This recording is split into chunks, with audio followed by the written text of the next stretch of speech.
Hi there, I'm Shane Spiers and welcome to another edition of the Summit Interviews, beaming out to you from the beautiful city of Bath in the UK. My guest today is Penny Zenker. Penny, a very warm welcome. Great to have you on our show. Thank you. It's great to be here. Thank you. For those of you that don't know her, Penny is an international speaker, business strategy coach and best-selling author. Before her 31st birthday, Penny founded, developed and sold her first multi-million-dollar business. Later, she managed business unit turnarounds and was a Tony Robbins business coach. Penny is one of America's leading experts in the psychology of productivity to eliminate distraction, perfectionism, and self-sabotage to maximize results in every area of your life.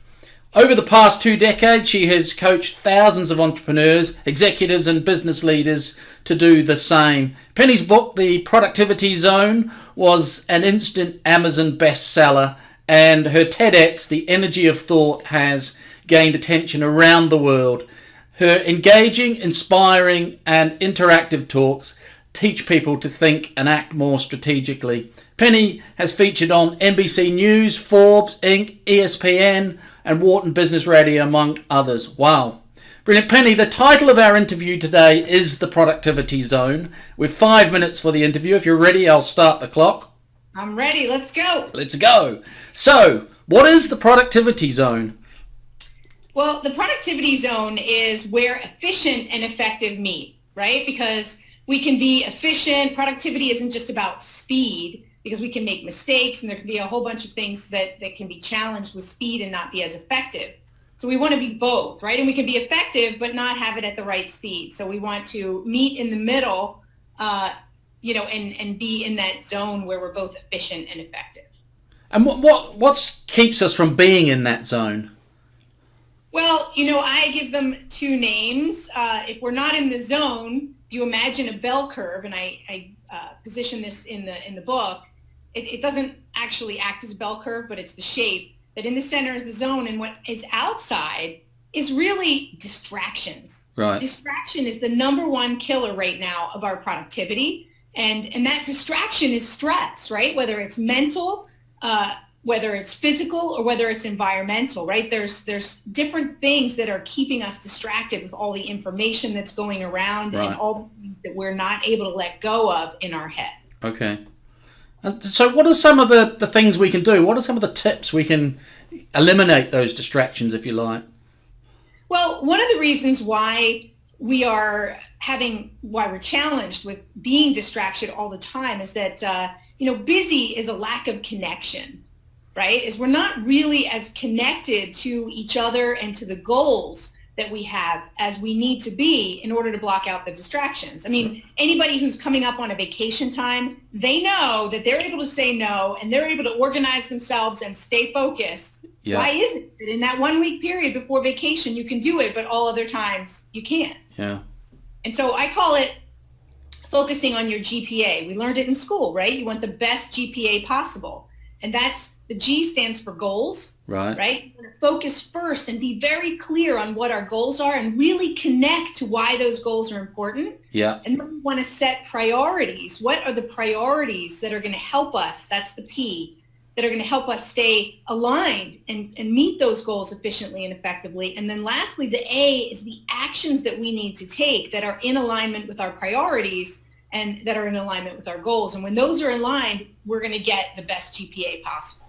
Okay. So how do we break those? How do we connect that GP and A together? Well, how do we connect it is, first is where is the disconnection? Right? A lot of people are looking for the strategies and the tools. Tell me what to do, Penny. Well, that's great. I can tell you what to do. And the fact is you won't do it, right? Because we buy all these new tools and books that sit on our shelves, but it's not as much knowing what we need to do, because I would say from all the people that I've spoken to around the world and the people that I coach, people say they know what to do, that they just don't do what they know. So I would say is the very first thing is to identify what is distracting them. Where are they getting distracted? And to track where they're spending their time right now. Tracking is a huge eye-opener and gives us awareness. And through that awareness, now we have a greater choice, because otherwise it's like unconscious, right? Now we're bringing it to our consciousness, and now we can make that purposeful choice about where we're going to spend it and where we're going to be proactive and block out those distractions. Right. And how do how does one track what they do? You go back through your diary and see what you've spent your time on, or? Well, you can do that, but most people don't document themselves well enough. So, right. And I want to offer a gift to anybody who's listening is I do have, if you go to distractionquiz.com, they can take this fun little quiz, which will tell you whether you're a zombie or a squirrel or what your distraction profile is. And it'll get you cued in on the things that are distracting you in those 3 areas that I mentioned. Right. And then also, on my website, I have a list of different products. One of the products that I'm testing and I love is this little tool here. Right. And I just turn it to a different side every time I switch activities so that it knows that I'm working on a client project, or it knows I'm surfing the internet. And so with it, I can track distractions. I can track the client work that I'm doing. I can track the other admin type of things. And I can see, this is where I am now. These are today's actions. And how do I now align them to my goals and my priorities to get a better GPA? Then I have to say, okay, here's the percentage in each area, in each category. And in order for me to be more profitable and more productive, I want to spend more time on client work, right? Or maybe it's more time on prospecting, depending on what the person's role is.